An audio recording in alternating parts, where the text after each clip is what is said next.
nagtatapos. No po? Nawa, at sa pangalan ng Panginoong Yesu Kristo ay may natutunan tayo patungkol sa pagmamahal at pag-ibig ng Diyos sa atin.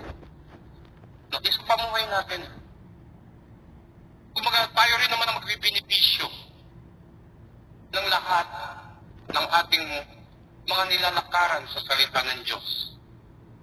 Kung ikaw, mga kapatid, kung ikaw ay walang karunungan, humingi ka sa Diyos.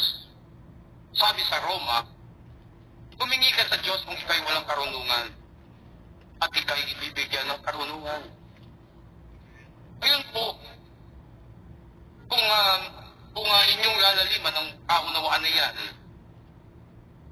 hindi natin dapat ikahiya ang salita